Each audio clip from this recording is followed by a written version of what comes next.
Mes amis, bien le bonjour. Alors avant de vous révéler mardi prochain, mardi 2, la nouvelle action que je vais recommander, j'avais envie de faire un petit tour du paysage politique et social et économique aux États-Unis, parce que ça vaut le coup en ce moment, il y a tellement de choses qui se passent. Donc écoute, Donald Trump a décidé d'attaquer Soros, que dans le milieu de la finance, nous connaissons tous. Soros, évidemment, le milliardaire hongrois, qui est maintenant de nationalité américaine, mais qui était à l'origine hongrois. Alors, qu'est-ce qui se passe? En fait, aux États-Unis, comme vous le savez peut-être, Trump fait le ménage. J'ai une idée là-dessus, pourquoi exactement, je vais y revenir en fin de vidéo. Euh, En fait, ça s'appelle ICE. ICE, c'est une espèce d'escouade policière dédiée à la poursuite des immigrants illégaux aux États-Unis. Donc, bon, là, ils font un nettoyage absolument incroyable, c'est du jamais vu. Ils ont calculé que rien qu'à Los Angeles, ou dans la. Pas Los Angeles, le grand Los Angeles, ils vont en fait virer 277 000 personnes. Ils ont déjà viré des milliers, voire des dizaines de milliers. C'est absolument hallucinant, il faut voir ce qui se passe. Il y a les gens qui s'enfuient dans les rues, que ça court de partout. Enfin, c'est un délire, quoi. Alors, on va parler un petit peu de Soros. En fait, à chaque fois qu'il y a des crackdowns, comme ils disent en américain, sur les immigrés illégaux, il y a de l'autre côté ce qu'on appellerait nous en France les antifas, les anti-blocs. D'ailleurs, ils disent aussi en américain, en anglais, ils disaient les antifas aussi, aux États-Unis. Hein. Et ils disent les anti-blocs, c'est les mêmes termes d'ailleurs.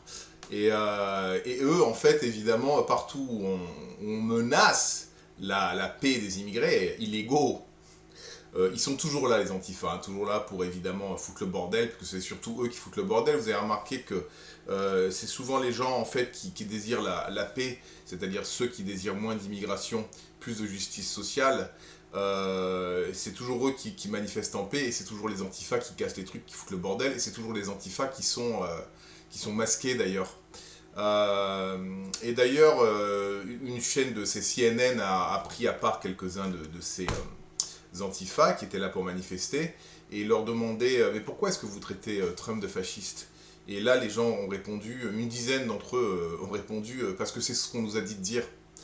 C'est très révélateur. Et c'est très révélateur déjà d'une chose, de leur révélation première, mais aussi c'est révélateur du système journalistique américain comparé au système de news français. Nous, on est tellement corrompus, pas corrompus, mais je veux dire, c'est le système, les journalistes, les médias, les grands médias sont tellement à la botte du pouvoir en place que jamais ils poseraient la question en fait. Ou alors s'ils obtiennent la réponse, oh non, non, non, c'est pas la bonne réponse, ça on va le couper, ça faut pas le mettre à l'antenne évidemment. Mais bon, évidemment, CNN, ça ils l'ont dit, donc c'est pas c'est ce qu'on nous a dit de dire. Voilà, donc ça prouve bien qu'ils sont pas là vraiment de leur propre chef et que c'est pas vraiment de motivation profonde. Ils font pas ça à partir de motivations profondes et qui leur sont chères. Et donc, de longue date, il est connu que c'est Soros, la famille Soros, qui les finance. En grosse partie, il y a peut-être pas que, mais en grosse partie, c'est eux. Et donc, Trump a décidé de poursuivre en justice Soros en l'accusant de racketeering, donc de racket. Et, et voilà, donc tout simplement. Donc ça, je pense que ça prouve vraiment, ça montre vraiment la différence entre le climat politique en France aujourd'hui et le climat politique aux États-Unis. Le climat politique en France, en Europe, hein, globalement, hein, c'est-à-dire qu'en Angleterre, il se passe la même chose que ce qui se passe en France, clairement. De plus en plus d'immigrants, les gens qui aujourd'hui osent élever la voix pour,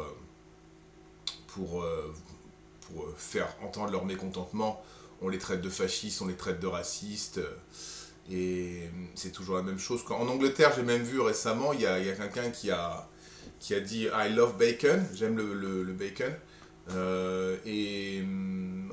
il a été emprisonné pour ça. Il était dans la rue, je sais pas dans le cadre de quoi exactement, je sais pas s'il y a une manif ou pas, mais il avait dit I love bacon et les policiers l'ont emmené, l'ont arrêté. Voilà, donc en Angleterre c'est carrément à ce point-là.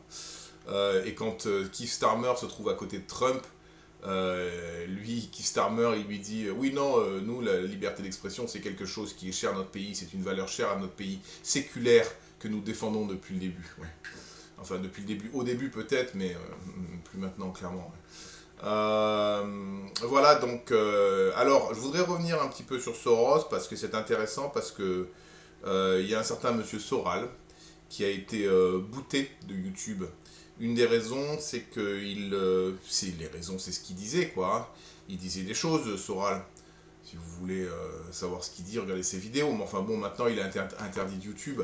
Mais bon, des gens l'invitent sur leur chaîne et il peut maintenant s'exprimer à travers la chaîne d'autres gens. Mais lui-même, sa chaîne YouTube a été fermée. Donc Soral, c'est quelqu'un qui le disait, ça, il le disait clairement. Il disait Soros, c'est quelqu'un qui finance le chaos mondial, c'est quelqu'un qui finance l'immigration, qui fait du lobbying pour l'immigration. Voilà, et Soral a été dégagé. Alors, Soral a peut-être pas été dégagé juste parce qu'il a dit euh, ça sur Soros, mais il est évident qu'il a dit ça entre autres. Maintenant, si on se rend compte que finalement il avait raison, et que Trump lui-même, et que imaginons que Soros soit chargé avec différents chefs d'accusation, etc. Et que donc pourquoi avoir viré Soral? Donc Soral avait raison sur ce point-là. Donc s'il avait raison sur ce point-là, il avait peut-être raison sur d'autres points. Vous voyez ce que je veux dire? Bon, maintenant, c'est à chacun de se faire leurs opinions. Hein. Euh, euh, Nous, on discute ici, on discute sur tous les événements économiques et politiques. Rentrer dans la morale des choses, c'est pas le but, c'est un travail qui se fait personnel, ça, la morale, la religion, etc. Ça se fait de façon personnelle. Les événements politiques et économiques, c'est des faits, ce sont des actions. Donc voilà. Alors qu'est-ce qu'on a aussi dans les news? On a ExxonMobil qui se réjouissent évidemment de la paix entre la Russie et l'Ukraine, enfin plutôt entre la Russie et les États-Unis. Et puis eux déjà ils sont en discussion pour... Alors c'est marrant parce que au moment où Trump rencontre Zelensky pour discuter d'accords de paix entre la Russie et l'Ukraine, au même moment, ExxonMobil est en Russie pour discuter de revenir exploiter le projet Sakhalin 1, dont ils avaient été éjectés, enfin dont ils s'étaient retirés au moment où le conflit avait commencé, où les sanctions avaient été prononcées contre la Russie. Mais maintenant, ExxonMobil sont bien là, les premiers. Donc en même temps que Trump fait les négociations, eux sont déjà sur le terrain pour placer leurs billets. Alors c'est intéressant parce que ça me pose la question, on pourrait se poser la question, et qu'en est-il de Renault puisque ExxonMobil s'était retiré au moment du début des sanctions, maintenant ils reviennent. Renault aussi s'était retiré, mais eux ils reviennent pas. Renault, en se retirant de la Russie, ils ont perdu un de leurs marchés principaux. La Russie, c'était un des endroits au monde où Renault vendait le plus. C'était un marché très très conséquent, forcément. C'est un grand pays. Et voilà, Renault, ils reviennent pas par contre. Mais ExxonMobil, c'est pour ça d'ailleurs que j'encourage, voilà. Mais c'est pour ça que le thème de ma chaîne ne change pas. C'est toujours bullish on the American market. On est confiant dans le marché américain et pas dans le marché français. Alors pourquoi? Une fois de plus, parce que c'est marrant, les choses se confirment toujours, vous savez, quand on a des opinions, surtout quand on les forme après s'être informé et regarder les choses avec clairvoyance, en essayant de regarder les choses sans biais. Au moment où donc ExxonMobil commence à replacer ses billes pour revenir coexploiter, parce qu'ils exploiteront avec Rosneft, le projet Sakhalin 1, la France, elle, au même moment, se demande si elle va céder la part tech de EDF à une compagnie américaine, je crois que c'est Mara ou quelque chose comme ça. Eux, ils sont en train de se demander ça, le gouvernement français. Voilà, donc, hein, c'est toujours la même chose. Évidemment que les Américains vont s'en sortir, comme ils l'ont toujours fait. Et, alors donc, en début de vidéo, justement, je vais partir un petit peu dans cette direction maintenant, pourquoi je suis encore plus confiant que d'habitude. Parce qu'en fait, ce qui se passe aujourd'hui, c'est que Trump il est en train de faire un gros nettoyage des États-Unis. Les États-Unis, c'est devenu une poubelle. C'est devenu un endroit où il y a des junkies partout, il y a des sans-abri partout. Les gens se sont défoncés à coups de fentanyl. Vous vous attendez à un bus pour aller à l'école avec vos enfants. Il y a des enfants qui seront réunis au bus, des dizaines d'enfants à un arrêt de bus. Et autour, il y a deux, trois mecs complètement défoncés au fentanyl, qui sont comme des loques, parce que le fentanyl, ça te rend zombie, quoi. Les mecs, c'est des zombies, clairement. C'est horrible à voir, d'ailleurs. Et donc, ce qu'il est en train de faire, Trump, c'est qu'il est en train de foutre un coup de pied dans la fourmilière. Je ne sais pas si le terme est exact, mais c'est certainement mal choisi. Mais il est vraiment en train de nettoyer, en fait, réellement de nettoyer. Parce que ce qui s'est passé, c'est que maintenant, ils sont en train de s'attaquer à des camps de sans-abri. C'est-à-dire que vous savez, il y a carrément, c'est des dizaines, voire des centaines de tentes qui sont en fait réunies dans certains endroits dans les grandes villes.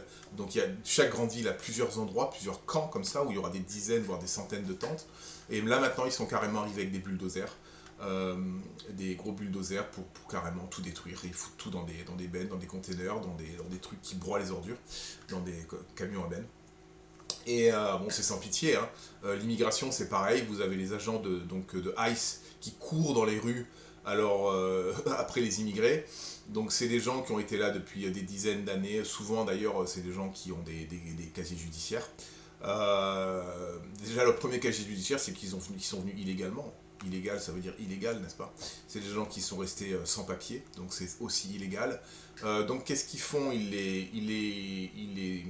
les arrêtent, mais aussi ils leur mettent des amendes. Il y a des individus qui ont été chargés avec plusieurs millions de dollars. Un individu, plusieurs millions de dollars par amende. Donc là, à l'heure actuelle, depuis que ICE a commencé, depuis la nouvelle... les amendes sur les immigrants, ça c'est nouveau. Je crois que c'est à peine 7 jours ou peut-être une quinzaine de jours, mais c'est assez récent. Ils en sont déjà à 6 milliards. 6 milliards d'amendes. Donc voilà, regardez la France, hein, prenez exemple, peut-être un peu ou pas. Non, non, mais en France, on n'est pas là encore. En France, Soros, il n'est pas attaqué, hein, vous inquiétez pas. Donc voilà, ce qu'il veut faire Trump, c'est qu'il veut évidemment mettre un grand coup de balai en fait, rendre les États-Unis un petit peu comme il les avait vus dans sa jeunesse, c'est-à-dire propre et beau et prospère. Et là, je pense que ça a touché des proportions un petit peu trop alarmantes et qu'il est en train tout simplement de bien régler tout ça, évidemment par la force. Et à tel point qu'il y a tellement de gens en fait aux États-Unis, en Californie particulièrement, qui sont arrêtés et renvoyés dans leur pays ou donc arrêtés, donc ça veut dire qu'ils ne peuvent plus travailler évidemment, que les logements vacants commencent à... Et aussi les business n'ont plus d'employés. Donc vous voyez des rues désertes en fait, là, littéralement des rues désertes et des magasins qui sont fermés. Alors, les magasins sont fermés pour deux raisons. Premièrement parce qu'ils n'ont plus d'employés, mais aussi deuxièmement ils ferment les barrières parce qu'ils pourraient rester ouverts juste pour y avoir le patron par exemple, juste pour accueillir quand même des clients. Mais ils ferment, pourquoi? Parce qu'en fait il y a tellement de remue-ménage dans les rues avec les ICE qui est en train d'arrêter les immigrés, que en fait les gens viennent se réfugier, des immigrés viennent se réfugier dans les magasins. Donc c'est un jeu vraiment littéralement de cache-cache à échelle énorme. Et donc en fait les magasins ferment leurs barrières même si en fait ils sont ouverts. Voilà, donc qu'est-ce qui va se passer? Alors évidemment les conséquences de ça, c'est que 277 000 migrants qui partent, ça veut dire quoi? Ça veut dire beaucoup de logements qui vont devenir vacants. Beaucoup de travail qui vont devenir libres. Qu'est-ce que ça veut dire? Ça veut dire que les gens vont devoir payer des salaires décents à leurs employés, ce qu'ils n'ont pas fait jusqu'à présent, puisqu'évidemment, tous des business qui emploient des travailleurs illégaux, ils le font à des salaires qui sont évidemment inférieurs à ceux légaux. Donc, qu'est-ce qui va se passer? Va falloir donner des salaires décents aux employés. Ça, évidemment, ça a dérangé beaucoup de monde, puisqu'il y a beaucoup de monde qui vivait grâce aux immigrants. Ça fait vivre beaucoup de monde, les immigrants, ça fait vivre toutes les associations qui les défendent, qui touchent de l'argent. Évidemment, plus de migrants, qu'est-ce qu'ils vont faire ces gens-là? Ils vont plus pouvoir justifier leur salaire, ils vont plus pouvoir justifier les impôts qui leur sont versés, en fait, les impôts qu'on prend aux gens qui travaillent et qui leur sont versés à eux. Ils ne vont plus pouvoir justifier ça. Et puis aussi, tous ces logements vacants, qu'est-ce que ça va faire? Ça va faire que les prix de l'immobilier vont baisser. et que tous ces gens qui sont à la rue aux États-Unis, parce qu'il y a beaucoup de gens qui sont dans les tentes à la rue, qui travaillent, il faut le savoir, il y en a même qui ont 2 travails, mais les prix de l'immobilier sont tellement fous aux États-Unis qu'ils ne peuvent plus se payer de logement. Donc ça va permettre que les gens qui travaillent puissent retrouver un logement. Voilà, parce que premièrement, il y aura des logements disponibles et deuxièmement, les prix vont baisser. Voilà, donc en fait, ça a beaucoup de choses positives, mais seulement il y a beaucoup de gens que ça arrange pas. En fait, c'est ça qu'il faut comprendre. Et, donc, je pense aussi que le but un petit peu global de Trump, c'est de... Trump, il n'est pas bête, hein, contrairement à ce que les médias disent de lui, et contrairement à la façon dont il est dépeint dans les médias français, c'est au contraire quelqu'un de très intelligent, certainement plus intelligent que les journalistes qui parlent de lui dans les médias français. Trump, il a fait beaucoup d'affaires. Hein. Trump, il a écrit un des livres d'affaires les plus vendus au monde, qui s'appelle The Art of the Deal, que j'ai d'ailleurs, et qui est très intéressant. Je l'avais beaucoup aimé. Moi, j'ai connu Trump comme ça. D'ailleurs, je l'ai connu comme homme d'affaires avant de le connaître en tant que président. Quoi. Ça fait longtemps qu'il était connu en tant que... avec The Art of the Deal, puisque le livre avait été très connu. Comme je l'ai dit, c'est un des livres d'affaires les plus vendus, un des plus gros best-sellers. Et moi, je pense qu'il n'est pas bête. Ce qu'il se rend compte, c'est qu'il voit qu'en Asie, il y a une économie forte. Et il voit bien qu'en Asie, c'est pas le bordel comme aux États-Unis, c'est pas le bordel comme en France, c'est pas le bordel comme en Angleterre. D'ailleurs, en Angleterre, vous avez vu les news, c'est de pire en pire. Moi, l'Angleterre, c'est le début de. L'Angleterre, si vous voulez, c'est l'avant-goût de ce qui va se passer en France. Ce sera peut-être pire en France. En France, ça évoluera différemment. Euh, mais oui, voilà, ce qu'il veut faire en fait, c'est qu'il a bien compris que l'économie américaine est la plus puissante, l'armée américaine est la plus puissante, les ressources américaines sont les plus puissantes, la tech américaine est la plus puissante. Donc ils ont vraiment tout pour réussir, mais ils ont ce gros problème social qui est vraiment l'épine dans le pied en fait. Et Trump, il a bien compris que pour en fait, s'il veut vraiment lutter avec les Chinois, il va falloir qu'il se débarrasse de ça. Il va falloir que les États-Unis redeviennent un petit peu clean. Parce que la Chine, c'est clean. La Chine, c'est clean. La Chine, tu te fais choper avec de la drogue, tu vas quelques années en prison. Tu te fais choper en tant que dealer, c'est la peine de mort. En Asie, c'est pareil. Philippines, c'est peine de mort pour un dealer. Japon, c'est pas peine de mort, mais c'est perpétuité. Moi, je connais des gens qui se sont fait arrêter ici avec de la drogue, que ce soit de la cocaïne ou du hash. Je connais un mec qui s'est fait arrêter avec deux pétards, quoi, de petite quantité de hashish. Il a fait 4 ans de prison, 4 ans ferme. Après, il a été relâché, il a été expulsé, évidemment, avec interdiction définitive de séjour. Voilà, les avocats anglais sont venus, parce qu'il était anglais, les avocats anglais sont venus, qui étaient contractés par sa famille, et ils ont dit, mais écoutez, libérez-le, et puis on s'occupera de lui chez nous, quoi. Et les Japonais ont dit, ouais, on va le libérer dans 4 ans, quoi. Et puis après, on l'expulsera, donc il ne reviendra plus, vous ferez ce que vous voulez avec, on s'en fout. Et donc, c'est un peu pareil en Asie, c'est partout pareil en Asie, la drogue, c'est nono, quoi. Thaïlande, etc. Bon, il y a beaucoup de gens qui vont fumer, etc. en Thaïlande, mais il vaut mieux pas que tu te fasses choper avec quelque chose en Thaïlande, quoi. La Thaïlande, c'est les plus souples, mais la Thaïlande, c'est le bordel. Tu peux pas comparer la Thaïlande avec la Chine ou le Japon.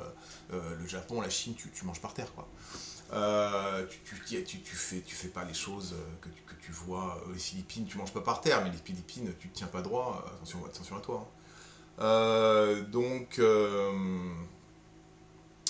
Donc voilà, ce que je pense que ce qu'il a bien compris, c'est qu'il fallait un petit peu faire un clean-up, faire un nettoyage de l'Amérique, afin de repartir sur une bonne base, et afin de nettoyer aussi l'image, parce que l'image des Américains, c'est devenu lamentable, quoi. Tout le monde se rigole, se fout d'eux, en fait, quoi.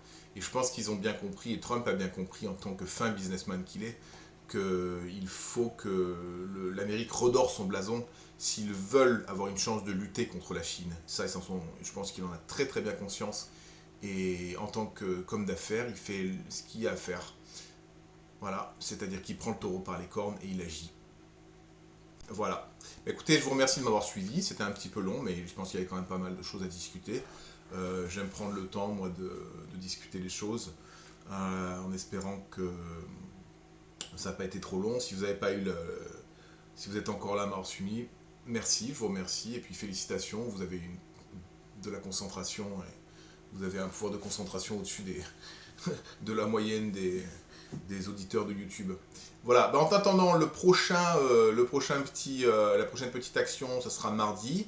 Euh, Bah écoutez, si vous voulez un petit peu de liberté financière et si vous voulez avoir un portefeuille qui marche, je vous invite à me rejoindre mardi. Inscrivez-vous, comme ça vous aurez la notification. Inscrivez-vous et activez les notifications. Comme ça vous permettra que dès que je fais ma vidéo pour vous conseiller la nouvelle action achetée mardi, vous serez notifié. Et comme ça vous ne perdez pas de temps. Et puis vous pouvez l'acheter avant que ça ait pris 50%, 100%, etc. Voilà. Et puis, merci encore. Passez une très bonne journée et une bonne santé à vous. Allez, salut!